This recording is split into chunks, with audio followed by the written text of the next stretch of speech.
Hello, hello, and welcome. We are 9 little Aussies living in the USA, building a home where we all belong. Where gardens are cultivated, real food is celebrated, agrarian living is reclaimed, where we choose to walk with wonder and faith, eyes wide open to the beauty of life. Where stories and rhyme are a tether that anchor our hearts to the ancient landmarks our fathers have left for our learning, and where all weary souls may find comfort and rest.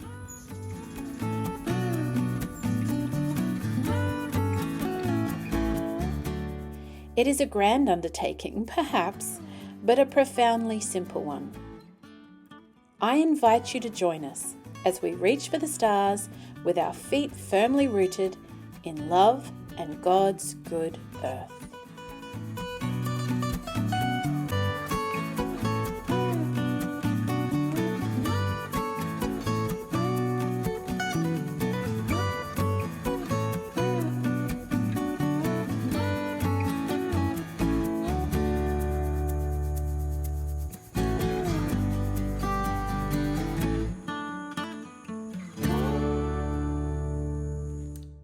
Hello, welcome back to my kitchen. My name's Chrissy and I'm really glad to have you with me.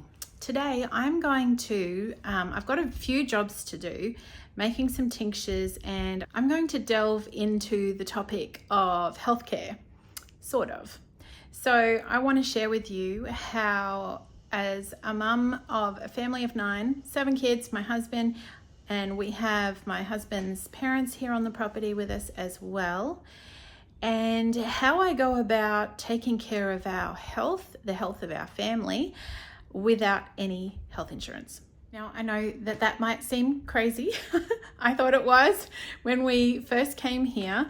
Health insurance is really not a big deal in Australia at all.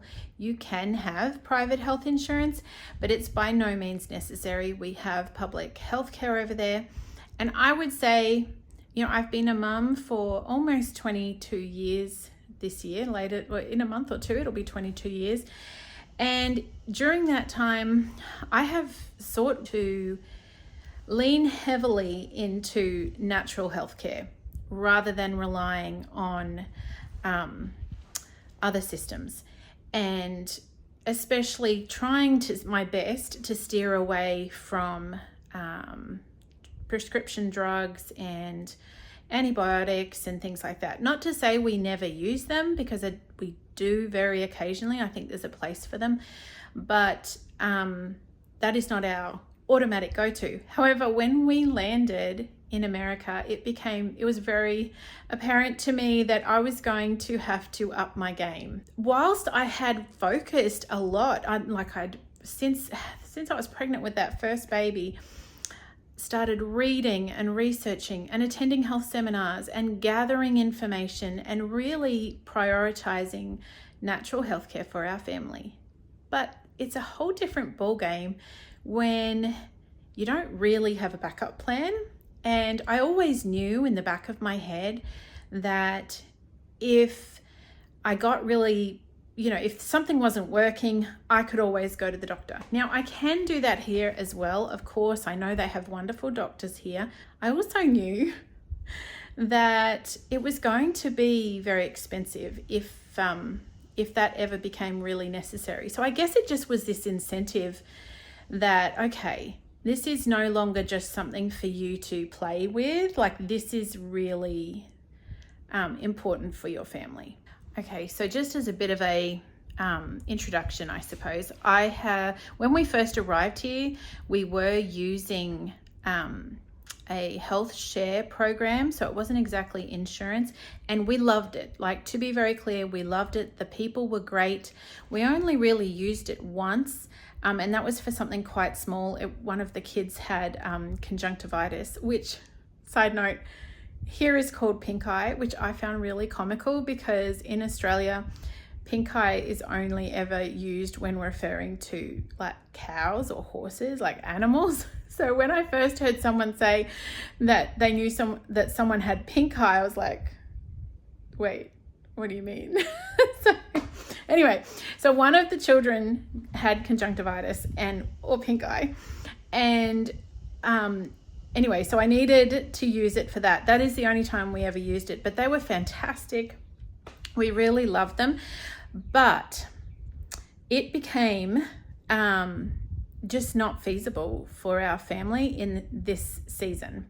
We may pick it up again at some point, but in this particular season, we knew that we needed to prioritize paying the electricity, putting food on the table, all of the major bills that you need for living.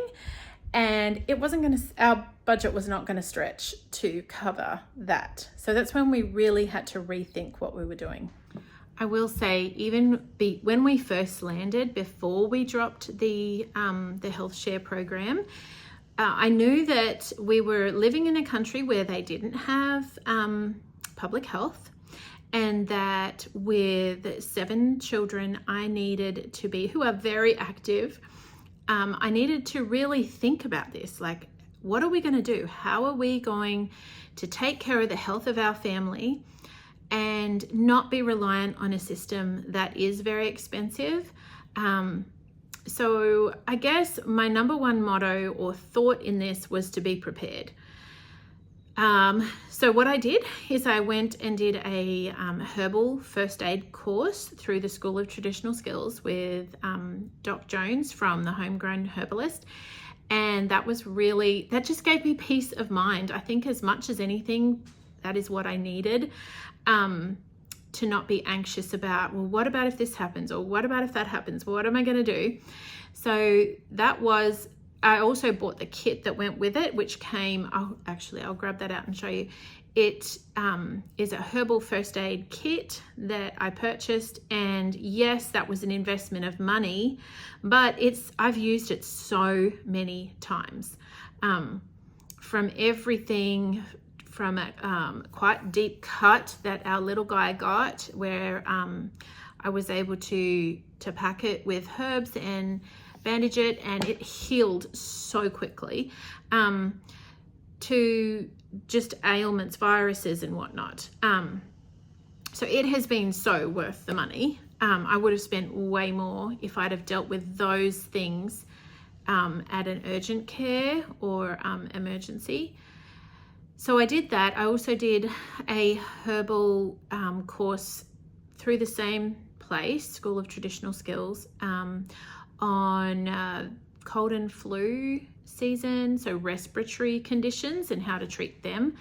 And again, very, very helpful, because I think the two areas, if we can be prepared, and that means, yes, having supplies on hand, but it also means having the right skills to be able to use those supplies.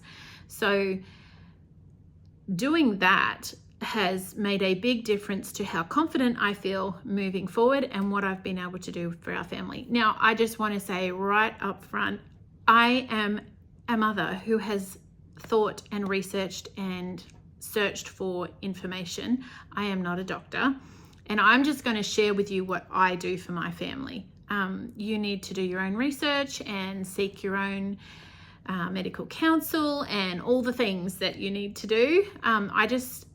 I think I've been thinking a lot about the fact that we are in this situation here in this new country where we are on a really tight budget. And I've kind of hesitated, and I've said this before, but I have hesitated to really go there. But the thought keeps occurring to me, perhaps I'm being allowed to experience this so that I can have the ability to share with others who perhaps are in the same boat. I think there are a lot of people around the world today who are finding budgets very tight, and prices are going up, whether it's petrol or gas or grocery prices, and our incomes are not. And there's a lot that we're having to sort of deal with as families. So if in any way I am able to share something that could be helpful, then I feel that is worth me being vulnerable in order to do that. Okay, so do you see these beauties? This is yarrow that I harvested and have been drying here in this basket, and we're going to make a tincture with this. I have some chamomile flowers that I bought, and then I do have some that we harvested. I have just this year got chamomile going in the garden, so I didn't have like a whole heap, and I wanted a bunch to go to seed so that it comes back. But I have harvested some that we will use, plus we got some from the health food store up the road, and some mullein that I want to make into tinctures.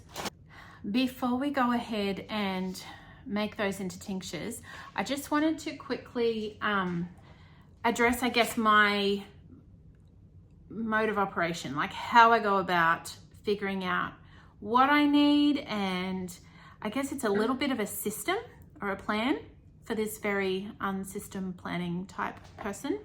I am not, in case you haven't picked it up already, I am not type A, whatever that means. I always feel like that means like really organized, really hardcore, really like driven. I'm pretty laid back in my approach to a lot of life, but there are some systems that I have put in place that have made a really big difference. When I think about taking care of the health of my family, I think there's two aspects to it. Number one, I want to be prepared so that when something happens, I'm not scrambling or trying to make phone calls like, oh, who do I know that knows stuff? And I think in the past, I've done that a little bit in Australia, because I did have friends who were very well-versed in natural health care. And my mum has always been a really good resource for that as well. So I would tended to lean on that a little bit and not think ahead as much. Whereas I feel like since we've moved here and I have, this different environment that we are living in, that I have felt the need to be a lot more prepared. A lot of these things I was doing in Australia, but not quite all of them, and not in as systematic a way. I wish I had, because it has made a big difference. So be prepared. And then the other one is don't worry. Like, faith really comes into this for me. I will be prepared as I can be, but I then I do believe in providence. I pray over my kids and my family every day, and then I don't think about it. I let it go, because worry is not going to get you anywhere. I cannot be everywhere they are all the time, and a lot of this is out of my hands. So I do what I can, and then I just trust the Lord with the rest. So you don't want to fret. That's not going to help anybody. So as far as being prepared, I guess there's prevention and there's cure. So there are things we do as a family for our health that are more along the lines of prevention.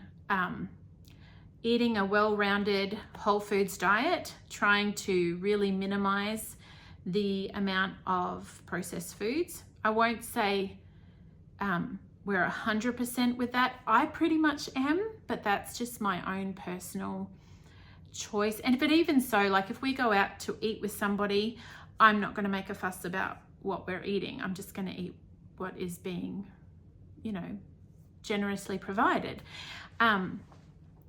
But we do try, and in the house, we largely don't eat. And I say largely because I do have adult and almost adult children who have jobs and choose to buy foods that perhaps I wouldn't choose to buy. Anyway, I feel like I've got to make all these disclaimers, but we basically eat a whole foods diet. That means if the Lord grew it, then we will eat it as long as it's good for us. Fresh air and exercise daily. I'm a big believer in the kids getting lots of sunshine. I love to garden. I feel the healthiest when I am out in the fresh air with my hands in the soil, and I think there's a lot of science behind that these days as well.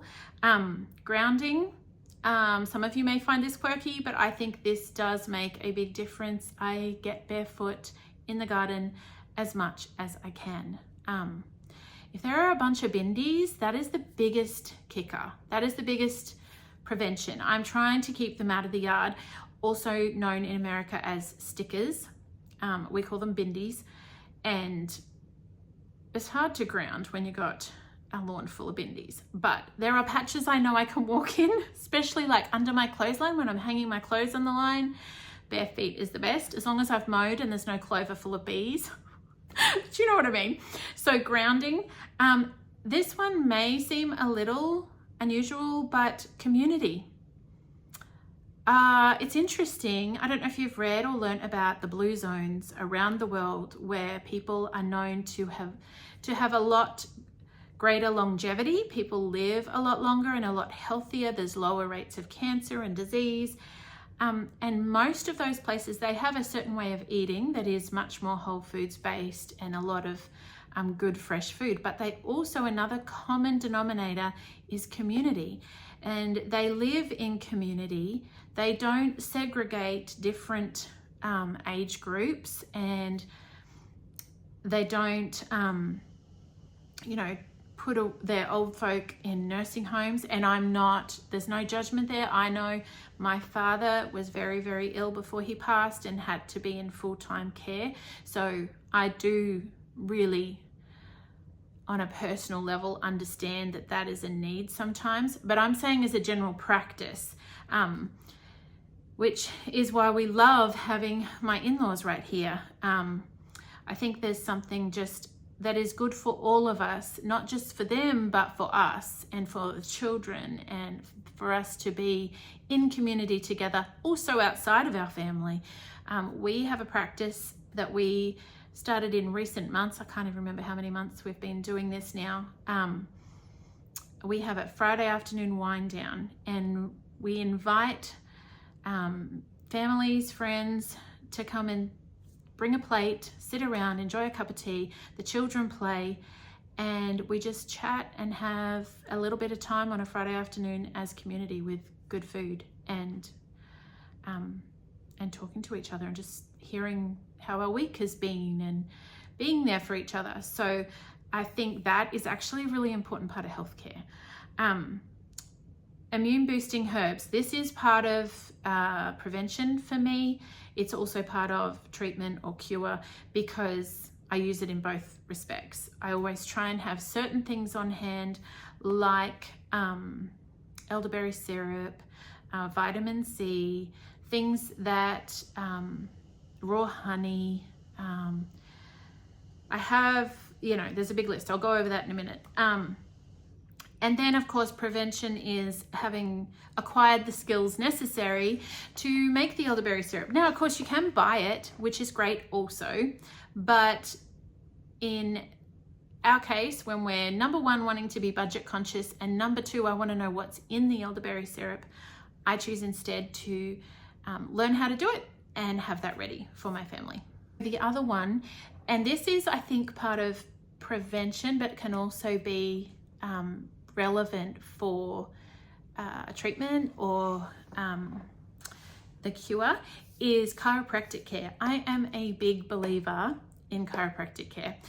I think it's a natural way of treating the body to help do everything from, yes, aligning the spine and helping with movement, but also allowing the body to remove toxins and allowing, I had one child who is an adult now, but had a chronic problem with ear infections. He had really small eustachian tubes, and when he was born, he had his neck was jammed in a wrong position, and so he had a bit of a predisposition to ear infections.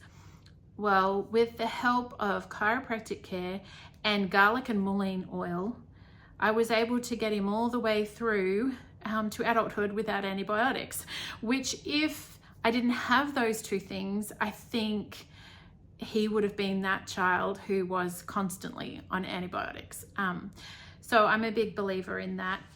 I think it really helps. Now, the caveat to that is it's not always affordable. When we came here, we went a couple of years without chiropractic care. because it just wasn't in the budget. Okay, there are some things that I just always keep on hand, and I just wanted to share them briefly with you. And then if you want more of this sort of information, I can definitely do a dedicated video with more of this, but I just wanted to mention briefly what I always have on hand. So I have been, and this is a skill that I have just been building putting into my repertoire since we arrived in America, and that is making tinctures. So the tinctures I'm currently using quite a bit are the goldenrod, mullein. It's really good for respiratory. The goldenrod is good for a lot of things, and I also it's good for allergies. It's good for anything UTI related, and it just seems to be good for boosting the immune system, for respiratory stuff. But I also have it infused in some olive oil here, and that one is for skin conditions, so any irritated or inflamed skin. Marshmallow I use with the mullein, which it's empty. I'm going to make some more mullein tincture today, but I use a combination of those two for respiratory issues. Our daughter has always, since she was tiny, it only happens about once or twice a year when she gets a respiratory thing. She'll develop this it's like asthma-like condition, and it only happens when she's sick. Just seems to bring it on, or she has a lot of trouble breathing. And the mullein and the marshmallow are amazing for that. I always have activated charcoal on hand, bicarb soda, also known here as sodium bicarbonate. Salt. A lot of the things that I try to use, raw honey, salt, they're foods. And isn't that what Hippocrates said? Let thy medicine be thy food, and thy food be thy medicine. And I have found that in the majority of cases that really does work. I'm not sure if I mentioned earlier, but I do want to say that I am very appreciative of and believe in the very great benefit of doctors and nurses and medical staff to handle things that I can't handle. I'm just trying to handle the small things that are here in the house, that happen on the farm, or that happen in our life that I can manage. Now, obviously, when something big happens that is like outside of my scope, I am going to be calling and going to the urgent care, or seeking the chiropractor, or whatever the case may be. But if I can minimize that, then I think that's my best practice. Okay, essential oils are another thing I use a lot of. I think tea tree oil is fantastic as long as you're not reactive to it. I have one child who cannot have tea tree oil on his skin, or it doesn't end well. But for the most part, I use it quite a bit. Molasses is, if you have blackstrap molasses, it's actually really high in minerals. Cod liver oil is something we keep on hand and use. Fire cider, raw honey, I've said that. Molasses. Coconut oil is another one that I use for culinary purposes, but is also really good if you have raw organic coconut oil. Is very good medicinally as well. It kills viruses. It's antifungal, antiviral. It's very, very helpful to have in the house. Oh, and colloidal silver. I use colloidal silver a lot. Fantastic on wounds and any infections. It's also good to take internally to fight things. Okay, I bought this mullein. I'm going to do this first because it is the most urgent thing that I need to have. I was with a friend and walking on a trail, and we found some mullein, and this was when we first got here. And I did try to grow it here at home from some seeds that I took, but it grew, and I had it in a pot, but then it died. So anyway, I really want to get mullein eventually in the garden because I've just found it so incredibly effective at respiratory health, for respiratory health, for dealing with bronchial things, as an expectorant. It's really good for bringing phlegm up off the chest.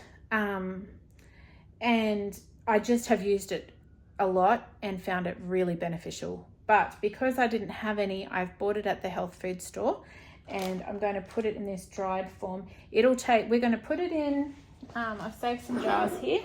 We're going to put it in a jar, cover it with vodka, and let it, which needs to be 80 or 100 proof, and then we're going to let it sit for about 6 weeks in the pantry, or the larder actually, and I will just shake it up every couple of days, and in about 6 weeks it'll be ready.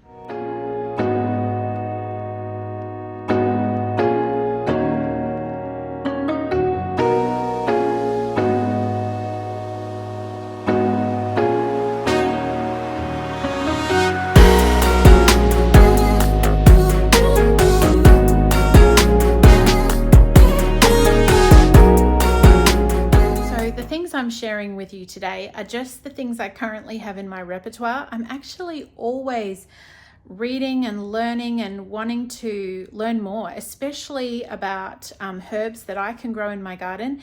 In years gone by, I kind of dived into supplements, and we leaned heavily on that for a while. Good supplements, like natural things, but I found that it really wasn't sustainable financially. And you are also relying on a company to always have those things. Whereas if I can find things that work, that I can grow in my garden, that are going to provide the same level of healthcare that I need without paying through the nose for expensive supplements, then I found that was a much more sustainable way to go.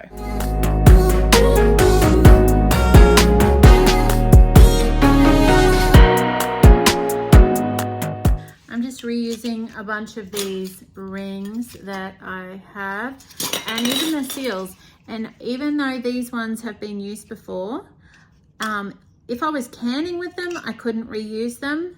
You're only supposed to use them once, but because I'm not actually sealing, that this is just finger tight and I'm not canning it, it doesn't actually matter. I just need something to keep the air out.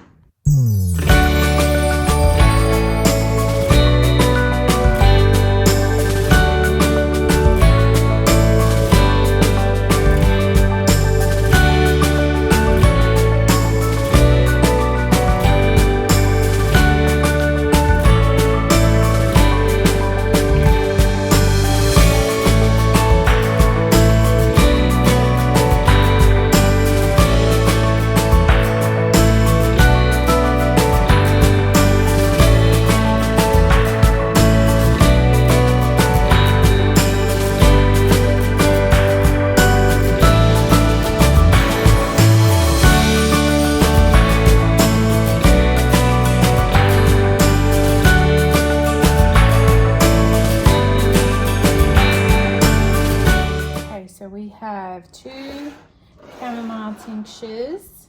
I've got some more, and I got, well, 2 full ones and one that's like 3/4 full. And I've got more chamomile in this bag, which I will use to make at least one more, I think. But this is what I harvested, and I just hung it to dry. I think next time I won't hang it. A lot of the little tiny yellow bits fell off while I was hanging it. So next time you can see them on here. See all of that? That's all goodness. So we don't want to lose it. So next time I'll dry it like on a plate or a like a tea towel or something to catch it. So I'm going to break this up and use these ones. So hopefully next season, next spring, early spring, I'm hoping there'll be a lot more chamomile than what I got this time.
preserve it is in alcohol and make it into a tincture. I could preserve it just in the dried form, but it would not last anywhere near as long.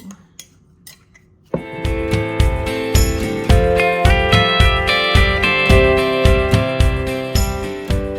have 3 jars of chamomile from the store.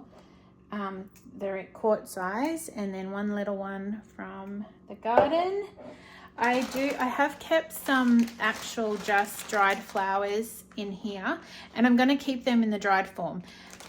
They're good on, the use by date is December 26th, December this year. And I just want to have, so they don't last anywhere near as long. So in a tincture form, they'll last like decades, so years and years and years, but they won't last quite as long in a dried form. But I do want to have some on hand for use in making a tea that I can use as a spray on wounds for animals or people. Either is good to have. So I just want to have some dried for that purpose.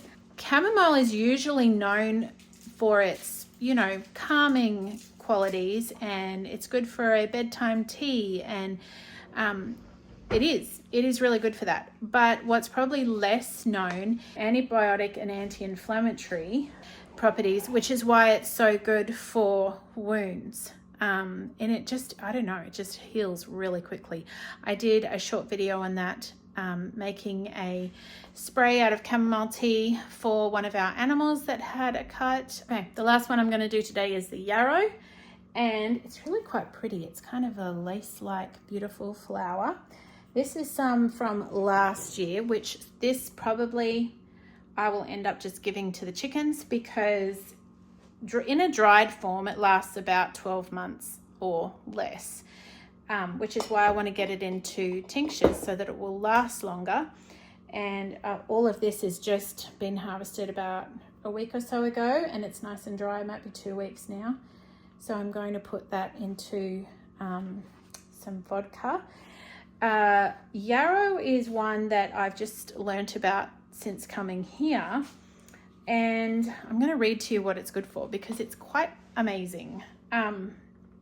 It's good for fevers, but works in a different way to willow, because willow bark is also good for fevers, which I do not have. Yarrow also has some antiviral properties, helps with coughs, and is a decent expectorant. Now, as with a lot of these things, you have to be careful if you're pregnant or breastfeeding. Yarrow would be one that would not be good in that case. The other thing that yarrow is really good for is to stop bleeding. And apparently soldiers used to carry it in their pockets so that if they got wounded, they could pack the wound with yarrow and potentially save their life to stop the bleeding until they could get more help. So it's got a lot of really good properties, and I'm going to basically do what I did with the chamomile. I'm just going to break it up. It's so simple. I'm going to break it up, put it in a jar, cover it with vodka, label it, and put it in the cupboard for like 6 weeks. If you're interested in diving more into this, I highly recommend the School of Traditional Skills. I have learned so much through their courses, and they just provide, it's so easy to follow. They have printouts, they have accurate information, which on the internet these days is, you know, that's a big deal to find a trusted source. So School of Traditional Skills, if you want to learn more about this and so many more skills that you can learn, because it's one thing to have things in your cupboard, but to have the skills and the knowledge behind it, to know how to use it, when to use it, why to use it, when not to use it, is really critical, I think.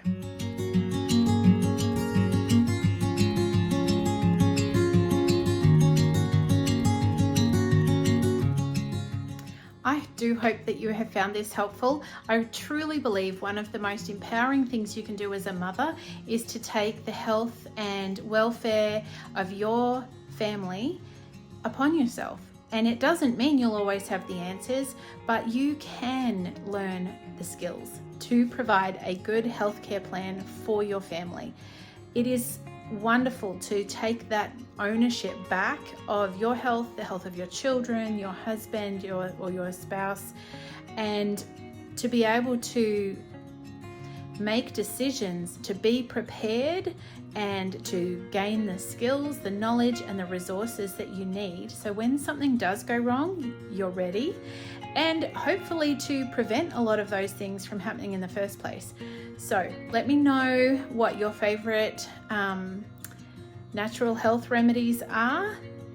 I am always trying to grow my list. So this is what I'm doing. This is actually, I guess, a really quick overview of what I am doing. I haven't gone into detail on everything. There are a lot of other things that over the years we have used. I think things ebb and flow a little bit with the age of your children too, and the needs that you have. Each family and each unique circumstance is going to be different. So let me know what your favorite ones are, and we can talk about it in the comments and all learn from each other. It doesn't mean you have all the answers.